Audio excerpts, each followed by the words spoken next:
So I have completed my undergraduation in India, and currently I'm in Melbourne, Australia. So I'm in the University of Melbourne doing my masters. I'm specializing in Masters of Engineering Mechanical with Business. So right after my undergrad, I worked in a private company for almost 2.5 years. So working after your undergrad is seems to me like considered as one of the important aspect of coming to a foreign country for your masters or PhD. It is not at all mandatory, but it is always recommended that you get some industrial exposure before coming to your masters in abroad. So talking about my university, it is located in the Melbourne. It's the heart of the Melbourne. So it is first ranked university in Australia, and the world ranking is around 30 or 32. I'm not too sure about that, but yeah, you can search that on internet. So since being the topmost university in Australia, um, it has a good reputation in the Australian market.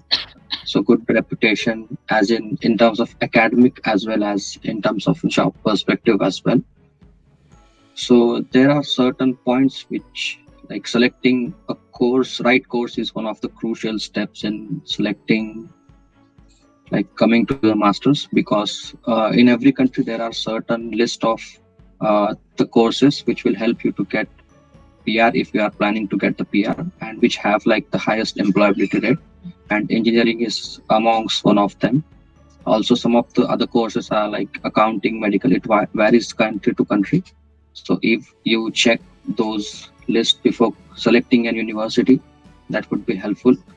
And another thing is that before coming here, you should always, you should always do which course you want to do, because in the university, in like a single stream, like such as mechanical engineering, there are n number of courses available. Because what happens in India is traditionally being a mechanical engineer, there is only one course, that is Masters of Mechanical or whatever. But in the Western countries, there are a particular course designed for each stream specifically. So my course being a techno-commercial course, so I have an opportunity that after my course, I can either go to the technical sector as well as business sector. So that is like the pros and cons. Then I would like to talk about how I get into the course. So as I have mentioned earlier, I have completed my undergrad, and then for the language proficiency, there is an exam called IELTS. I hope everybody is aware of it. So the IELTS exam is sort of required for getting your master's, but in some universities like my university, IELTS is not at all mandatory. Their only condition is that you must have completed your undergrad in English language, and if you could manage to get a certificate from your undergrad university that the course has been taken place into English language mode of communication, so then it can help you to avoid the IELTS. Like I have seen that many people are afraid of IELTS or GRE or GMAT, whatever. So that could be an opportunity. You can check on the university website that whether they are like required IELTS 100% or not. Like you can always find a way to get in there. So the another thing which I would like to talk about are like selecting a right country. So if you are planning to get PR or like permanent residency, then everybody knows that Canada would be an ideal choice because they accept students from like a lot of students every year for PR. But like in Australia, it is sort of not difficult but challenging to get PR here because they have a crucial point system. Then you have to get a full-time job right after your master's. They'll give you something around 2 years of a stay back option as well in Australia. But yeah, there are some crucial points which you have to collect to get the PR, which is like everyone seems to be quite challenging for them. Uh, I would like to talk about the pros and cons of Australia. The pros are the quality of education, um, then the standard of lifestyle, because Australia is known to be one of the livable countries in the world. And as far as Melbourne is considered, it was like one of the city which was most livable in the world for last like 5 to 10 years. Whereas the cons are Australia is pretty expensive. You have to be like you should have to be heavy pockets. I'm just being honest because it is sort of an expensive country, as well as the courses are pretty expensive, and also the curriculum is sort of challenging because because you should have a good knowledge of your field. And also one of the thing that Australian government has thought of is if you're doing your bachelor's in a course, then they are expecting that you should do a master's in the similar course. For example, you have done your bachelor's in engineering, then you should stick to that field and then do the engineering as well. So if you shift from engineering to accounting or any sort of different course, so that can hamper your chances of getting the PR. So that is one of the crucial step which people might forget. And other thing is, like, as I have told you, selecting the university is one of the crucial thing. And one of the factors which you should consider before selecting the university is the fees, because the better the university, the more the fees, because that is like the direct formula. So if you are trying to get admission in a top-notch university, then you should either get a scholarship, or you should be able, like, you are ready to pay the fees, because fees is quite higher. I think almost all around the world. So getting a scholarship is like one of the important thing if you can. There are certain scholarship from government of India, government of Maharashtra, as well as from the university that you are taking admission into. I think I'm sure that every university offers pretty much scholarship, like right from 80%, 70%, 50%. I have seen the students getting 100% scholarship even from the foreign university as well. So it depends on what portfolio or what background you come from. Like as Sachin told, the more you publish, the more you get chances to get interact with the university, because publishing a research paper is the only way you can interact with the university professors and like get their what you can say eye contact at, because nobody is knowing you personally in the foreign country. So you will be get known by your work which you are doing in your past, as well as you do in the what you can say in the university. So I think I should keep my talk short, and I'm happy to take questions from you, because I am expecting that many people have many questions. So rather than like me talking general things, then I'm happy to take some particular questions as well.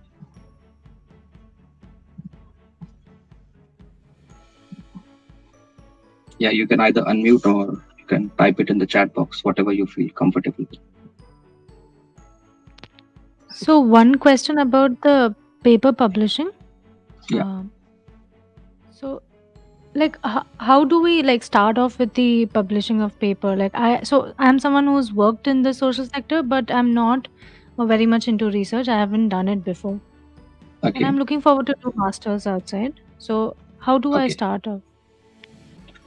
Okay. So I I'm not too sure about research papers, because frankly, to be honest, I haven't published any paper yet. But generally, what practice is followed in the Western countries is that you look out for the problem which people are, what you can say, people are going through.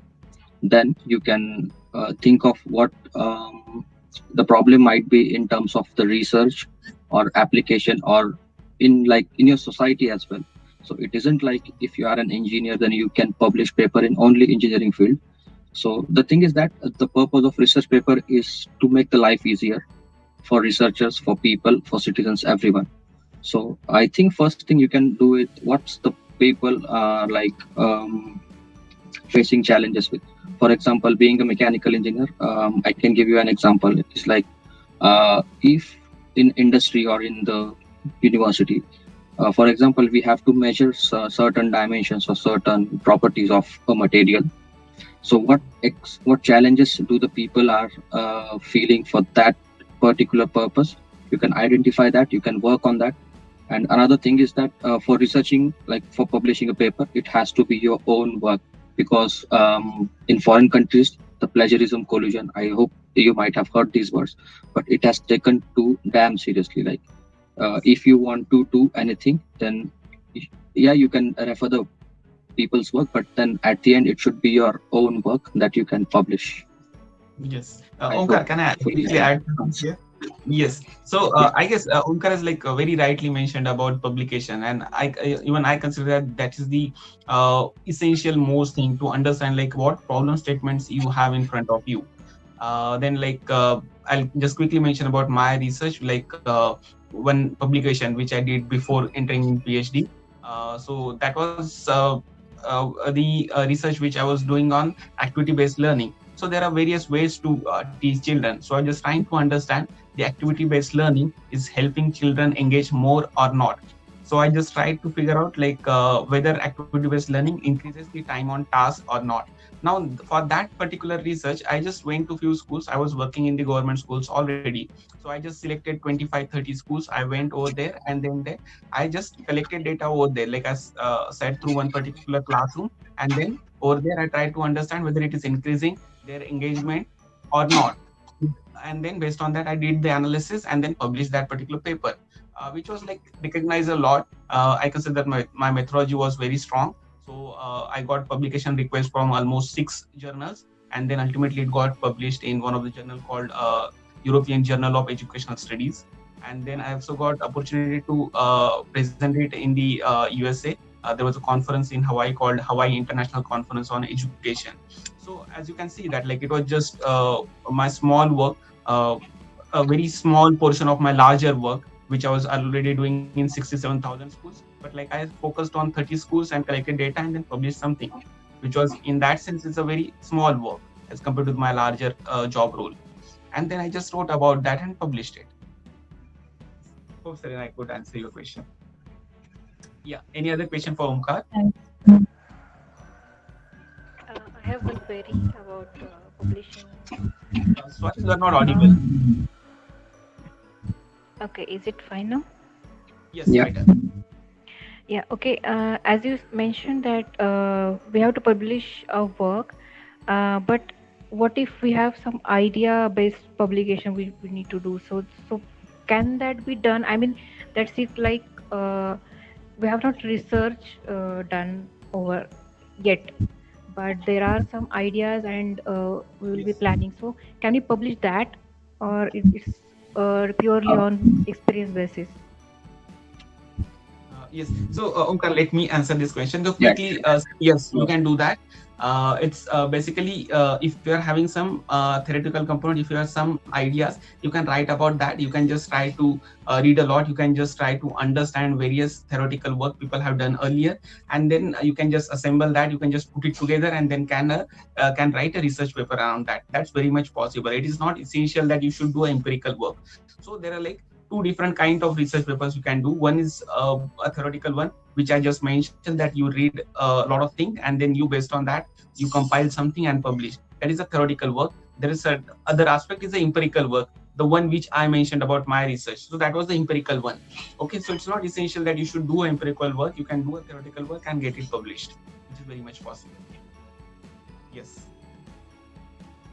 Okay, one more If, thing yeah, regarding please. publishing your experience, like work you have done. Okay, so uh, is this regarding achievements only, or what you have done perfectly, or it is like moreover overall experiences and your failures also you will be mentioning on that. So I believe that that will also help people like Yes. researchers Yes. understand what could be do not to We done, should not. like Yes. so Yes. Yes. yeah. Sorry. So that Yes. Sorry. Perfectly. You are right in saying that thing. And these kind of research papers are basically get into one particular category called reflections. So whatever work you have done, and then if you do have failures or success, then people write about that. Okay, so that others get informed, and based on that they can improvise their practices. So there are like normally in development sector we really do that, and in management also people do kind of reflection studies, and or they just write about their reflections, their experiences, and that kind of publication is also allowed. It is possible. It's just that like you need to look for certain publication which will allow the theoretical work. Okay, all the publication do not allow theoretical work. They clearly mention in their briefing whether they are looking for the empirical work or theoretical is also fine. So you just need to figure out that thing, and then I'm sure this kind of study, the work, kind of reflections you are mentioning, that is also appreciated a lot in the in the research fraternity, I would say. Yes. So I do have some question for Omkar. in the Yeah. sense like even though I'm also like studying in universities and the foreign universities, but like I'm in UK, and Okay. I always had like a lot of queries about Australia. So one specific question about the admission process. So is it like how difficult it is, how long it is, like what normal the steps involved in the Australia? Okay. So before coming to your question, I would just like to add for the previous question which Swati has asked. Yeah, please. So Please. I think that it is really important to put your failures in your research paper as well, because with that people would come to know that what not to do to get to that point. So you might have aware about the story of, I guess, Newton or Edison, that he has failed like 1,000 times in a particular experiment, and then when people ask him, "You have failed 1,000 times," so he said that, "Yeah, I have discovered 1,000 ways not to do that particular thing." So in that case, you can take your failures as well. And yeah, it is always good to accept what you are going through or what your failures are just a short. And then coming to your question, Sachin. So personally, I think that the admission process in Australia is not quite challenging. There are like two ways with which you can grab your admission in the university. First is you can apply individually to the university website, which might take some time. But the second thing is you can apply through an agent. An agent is like a person who will present your whole file on your behalf to the university. So many universities have a certain, what you can say, a reserved seats for the seats through agents, and that is the way to get quickly into the university. What I feel, because for agent they have been doing that things from like past many years, and they have pretty much good experience, so they will be knowing that what documents you require or what sort of skills and how beautifully you can make your proposal to the university. Because after all, the process to get admission in the foreign university is quite different than getting admission into Indian universities. As you can see that in India there are certain cap rounds, and then you get a cutoff list and etc. etc. But in the foreign country, they will have a look at your complete file, or you can say profile. So even if you have 60% or less than that, even less than that percentage, so they will not only look at academic, but they will look at your overall profile, like your industrial experience, what sports you are into, what co-curricular things you have done in your past degree or your work. So these are some of the factors which in India, I think it is not considered while taking the admission into the universities, but in the Australia or in any country, I reckon. So those are certain differences. And another thing is to get into an university, you have to do their preliminary test, like the language proficiency test, which I have mentioned. So in Australia, three types of language proficiency tests are accepted. One is IELTS, then the second is PT, and I think the third is TOEFL. Yeah, the third is TOEFL. So these are the three exams which many universities ask. But as I mentioned earlier, that some of the university only ask whether your last course is done in English or not. So you have to check that thing with talking to the university. Yeah, and another thing is that you have to select a bunch of universities, because the probability that you have selected a particular university and you'll get the admission 100% is not completely true. So you should always keep in mind that you should always pick a bunch of universities, like 5 to 6, which are your top-notch priority, and depending on the priority, then you can apply to it. Yeah, hopefully I have answered your question, Sachin. Yes. Right. And then if others not having any question, let me ask another question. So is it like do you have interaction with any of the professors or supervisors beforehand, and then do they assess you? Do you need to go through certain vivas before getting into universities? Is there that kind of process as well? Personally, I think in Australia that is not the case, because for masters they will look at your overall profile, and I think for PhD they will have certain interaction with your guides or your supervisors directly. But as far as like I have experience, I have not been assessed by any professor or teaching faculty on a personal level. But yeah, university have a specific department to like go through your profile, and then they might ask for, like, if they feel like they can arrange an interview with you, but that is not like in every situation or every scenario. Okay.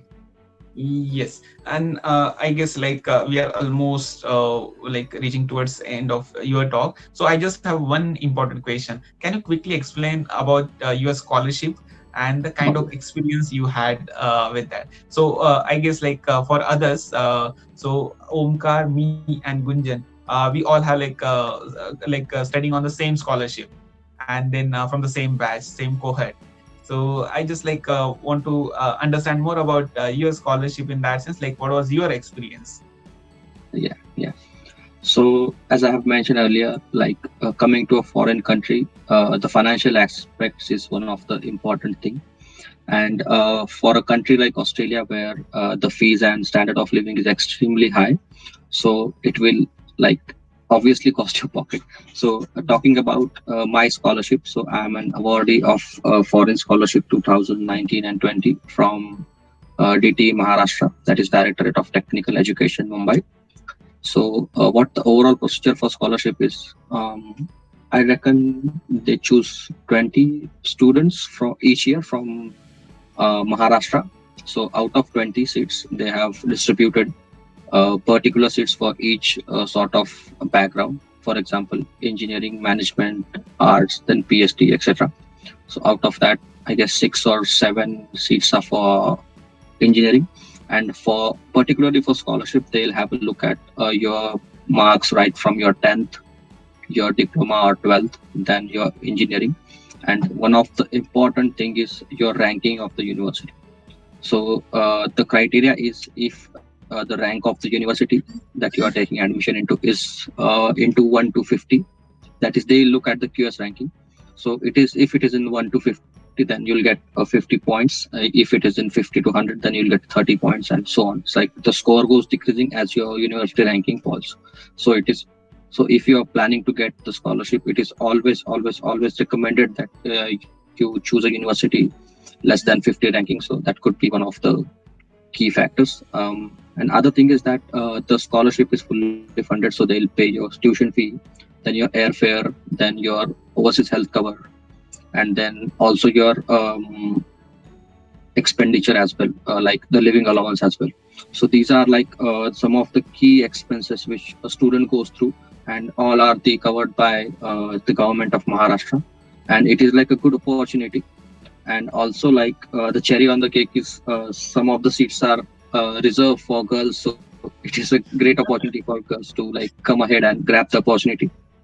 And another thing is that there are 2 scholarships. One is for the open category students, and another is for the reserve category students. So the open category students can get the scholarship from DT, and then the reserve category, there is a Samaj Kalyan scholarship from the Samaj Kalyan Pune. So if you are belonging to reserve category, and like the information of both the scholarship are available on the internet, you can just type it in, and then you can get the information. And like Sachin is there to help you if you have any more questions for scholarship, even me. Yeah. Yes, perfect.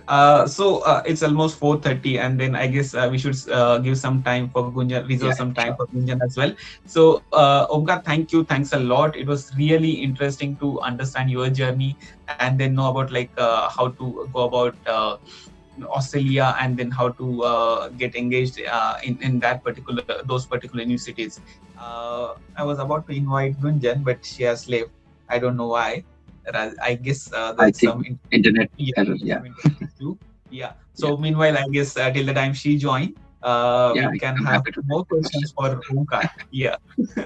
Anybody? like mostly I can see Yeah. questions related to research papers. So I was expecting to get some general questions. Yes. Yeah. Yes. Sorry, Manisha. Yeah, Yeah, Manisha, I please. have a general question regarding scholarship. That for any scholarship, is there a specific amount which is fixed by the institute who is giving the scholarship, or is it on a reimbursement basis? Like uh, how does it play a role? Yeah, it's a good question. So the thing is that it depends on the sponsoring authorities.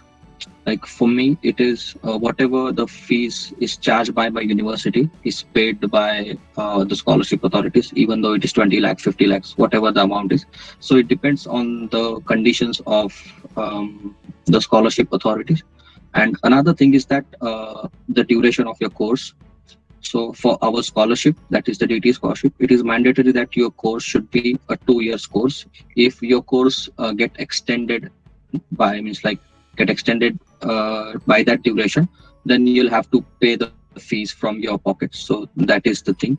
And also, like, if you go through the GR, then they have mentioned everything which will be covered in their scholarship. That is the fees of the institute, then the airfare, OHSC, and the living allowance.